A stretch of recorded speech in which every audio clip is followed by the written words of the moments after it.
This is the extended hand of humanity, the 21st century underground railroad for pro-democracy Americans seeking safe passage to the truth, as well as the assault on our democracy and those that pose a threat to it. I'm your conductor, Mike B. Welcome aboard.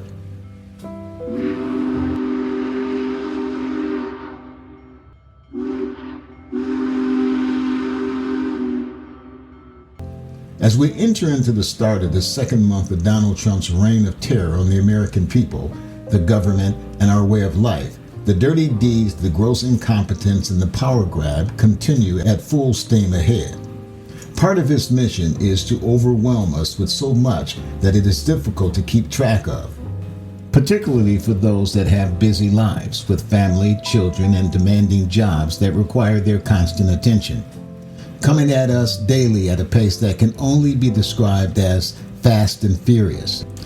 I couldn't blame you if you aren't aware of all the damage that is being done. I'm keeping track of it, and there are so many bad things that are going on a daily basis that I find myself having to regroup to keep from being overwhelmed. Even though I understand that is their goal, to overwhelm us, to force us to pick and choose what to focus on, while that which is not being focused on can slip under the radar. As one podcaster put it, launching their weapons of mass distraction, a part of the arsenal of their distraction campaign.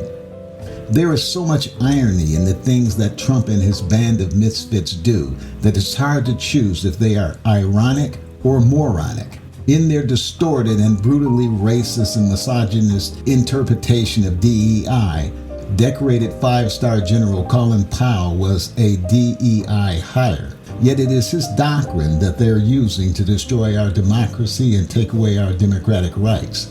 A military strategy where a set of guiding principles or doctrine emphasizes the use of massive force to quickly and decisively defeat an enemy, essentially applying overwhelming power to achieve victory.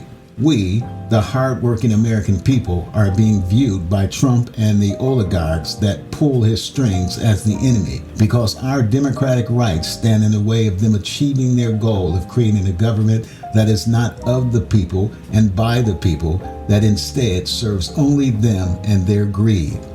As I also pointed out that bears repeating, if you want to know what Trump has done or intends to do, all you need to do is listen to what he is accusing someone else of doing. He falsely accused Zelensky, the president of Ukraine, of being a dictator and said that Zelensky started the war with Russia. To anyone observing the actions that Trump is taking within the government, it's pretty clear it's he who is attempting to be a dictator, and the American people as a whole know that Russia invaded Ukraine. Hillary Clinton called Trump Putin's puppet, and he has proven that every opportunity that he has been given. If you've listened to any of my previous podcasts, you've heard me state in one form or another, if you control the media, you control the narrative. You've also heard me say that this is something that Donald Trump and his shadow president Elon Musk and his band of ultra-rich oligarchs know all too well. It sometimes feels like I'm living in a video version of a new entry to the Dummies book series, How to Build an Autocracy with Oligarchs and Create an Authoritarian in 100 Days for Dummies. Step 1 is to control the media and eliminate through any means necessary any semblance of a free press. In the beginning, it isn't necessary to get rid of all the voices of opposition, just the ones that are reaching the masses. A lone wolf podcast like mine with few listeners can be discredited as needed. For the most part, the mainstream news media has been effectively neutralized. What I can't report on factually is why.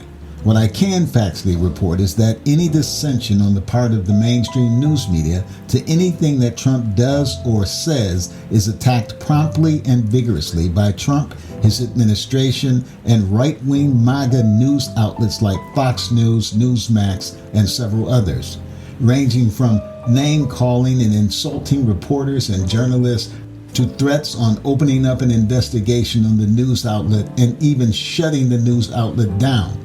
Such threats have already been made to NPR, CNN, and MSNBC, while giving right-wing networks favorable to Trump free rein to spread propaganda and disinformation, and removing the safeguards that prevented them from spreading disinformation, propaganda, and straight-out lying. The lies, disinformation, and propaganda were on full display during and after Trump's first State of the Union, where he stood at the podium like a flamboyant peacock and once again asked the American people, "Who are you going to believe, me or your lying eyes?" as he lies and boasts about his victories and all the great things he has done for the American people, while reality paints an entirely different picture.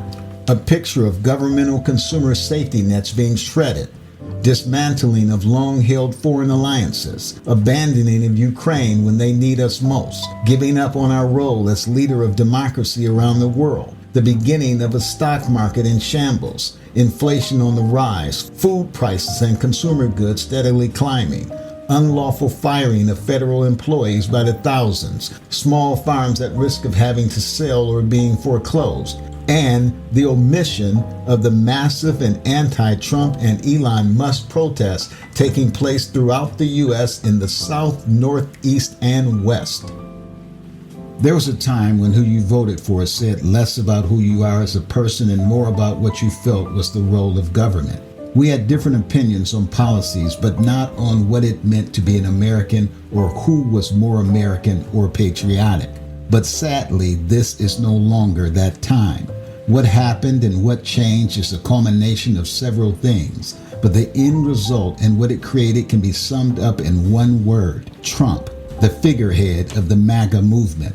We must also ask whether Trump created the MAGA movement or did it create him? Perhaps they created each other out of mutual need. So who you voted for in the presidential election may have revealed more about who you are than the policies you favor. Because before Trump, even in our darkest days, we never elected to be president of the United States of America a 34-count convicted felon, a man found liable of sexual assault, found guilty of defrauding the American people, having an affair with a porn star while his wife was pregnant with his child, and inciting an insurrection to overturn the will of the American people.